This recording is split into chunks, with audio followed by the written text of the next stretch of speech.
So this video was supposed to come out during 420, and I know we're 3 weeks out, but I still think it's a good video. So we're gonna keep rolling with it, and just pretend that you're stoned as hell right now, okay? Thousands of individuals every year, dominant amount being black men, are in prison for marijuana crimes that aren't even crimes anymore. Climate policy is largely seen as a fad, which is a severe understatement of a global threatening issue. Single-family homes are being built faster than condos and tiny homes, with profit being the largest priority. True progressive causes are secondary or fringe to most politicians, and a ton of Americans on the left are disregarded from both major political parties. Since the 2000 election, the Green Party has been seen as a left-wing scapegoat for the Democratic Party to picture as a spoiler. To their credit, they aren't incredibly wrong about this. The Greens haven't done much to ever overcome this rhetoric, aside from the natural hostile nature of American politics that blocks out third options. The Green Party just doesn't take the time to portray themselves as a viable candidate or viable party away from presidential elections. But there's an opening, with democratic socialism and progressives being isolated from the mainstream, as well as youth voters. There is genuinely no time other than now to reframe themselves as a viable choice for the forgotten day of remembrance. 420 is a day to remember many social stigmas that have plagued America, and what the Green Party can do, but also should do to put these issues in the forefront of American minds. The first thing that the Green Party should do is put environmental policy at the forefront. A big problem of the Green Party in North America is that it's become too ideological in comparison to their European counterparts, and has chosen to tackle too many issues at once that it just can't do. Back when Jill Stein campaigned on a Green New Deal, though, she won 1% of the vote in 2016, which is actually pretty major for third parties in the modern day. This Green New Deal gained mass attention from both sides of the aisle, treating the policy as a threat to their popularities, resulting in it being adopted in the mainstream of progressive democratic thought. This moving of the Overton window is just nothing to scoff at by the Green Party. The Green Party has shown that they can influence the conversation, as long as they stay on environmental policy. Issues in the Green New Deal, like high-speed railway development and strengthening public transportation, are relatively accepted ideas to the general public. According to a January 2026 article by the Transportation of America organization, from 2017 to 2022, 85% of transit ballot initiatives passed, and in 2024, the subject passed in 80% of measures. Renewable energy projects are also highly popular in America, with 65% of Americans encouraging the production of wind and solar power. This number is coming from a Pew Research Center article from April of 2026. Environmental policy is accepted by the vast majority of Americans. And the Green Party could use and win that leverage by simply bringing up a lot of easy climate solutions.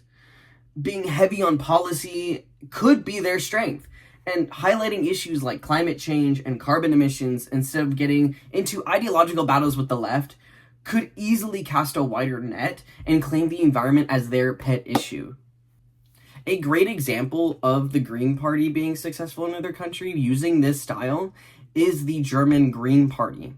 While they do have wings called the Fundis, which are like progressive left socialist, and Relos, which are the moderate wing of the party, they do have a collective goal of putting the environment at the forefront of German politics. And while their system is incredibly unique, they've still gained a lot of attention as the most trusted party when it comes to the environment.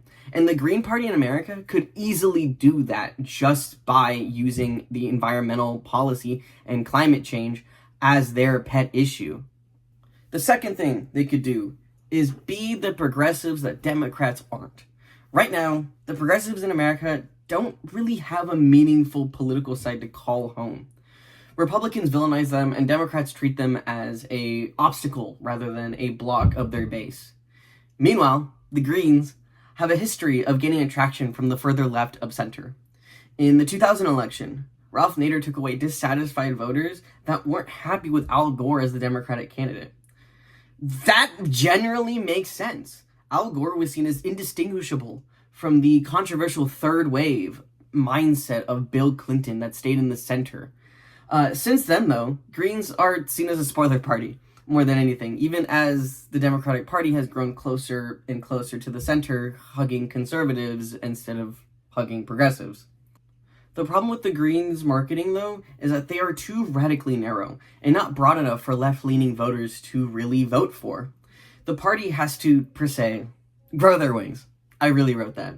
Especially in its most recent years, the party has kept a steady hard line on dozens of things that could scare potential voters. Senses like eco-socialism and reparations, while honorable, just aren't embraced ideas to the mainstream left, putting them further than the Democratic Socialists on many issues. Views like these fix the party's standings to a small minority consistently, and push people further and further away. The Green Party has to moderate and portray themselves as the voice of reason between the two major political parties. And moderation doesn't have to mean moving to the center. It could just be simply reframing their ideas instead. Like being pro-Palestinian was a huge fixture of the Green Party during the 2026 presidential election, and genuinely scared the Democratic establishment. Since then, pro-Palestinian Democrats have primaried many establishment politicians, splitting the party into functionally two wings of foreign policy. Most Americans know that both parties are enthusiastically war hawks, consistently being okay with foreign conflict, no matter the damage, and simply having a stance entirely based on humanitarianism instead of isolationism is an eye-catching policy for the left and center. Other issues, like housing and standard political reform, are easy arguments to make. While both parties focus on building family homes, the Green Party can focus on building condos or apartments or shared housing.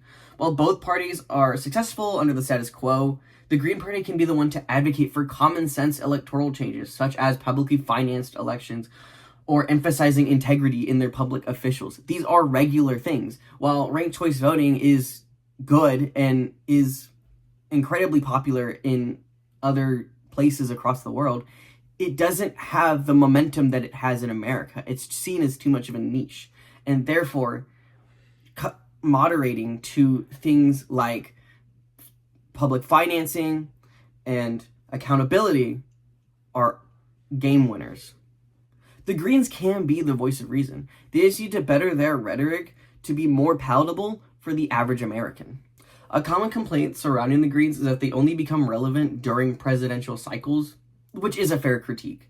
Every 4 years, and I'm looking at you, Jill Stein, please don't run in 2028, they appear for 6 to 8 months and then go completely dark after receiving 0.4% of the vote. That is an unsustainable method for any political party ever, anywhere, especially a third party in America. What they need to do is stop running a presidential candidate until they find one that can compete. How do they find one, you ask? That's incredibly easy. States like Massachusetts, California, New York have a plethora of progressive stronghold districts in their state assemblies. These elections often go unopposed or have weak competition because Republicans don't have a popular candidate in those areas and are often underfunded. Challenging these progressives in these districts would force voters to care and learn about their candidates, including the Green Party candidates. A Green could easily picture a Democratic liberal as corporate or elitist, as most Dems, no matter where they lean, do take money from rich donors and PACs in most elections. This is easier done than said. In states like California, where there is an open primary that forces voters to choose between two candidates, Greens are able to easily showcase themselves against their Democratic counterparts. In a weak primary, a Green could win. The strategy of starting small creates strong leaders and diverse wings for the party to hold onto and expand their stability to seriously compete in the future. The Green Party has the power and ability to seriously challenge the moderate status quo of the current Overton window, something the political climate really needs right now. And they could seriously challenge the two-party system while advocating for progressive causes at the state and federal level. They have the ability to do it. They can try to do it. They just need to get their shit together.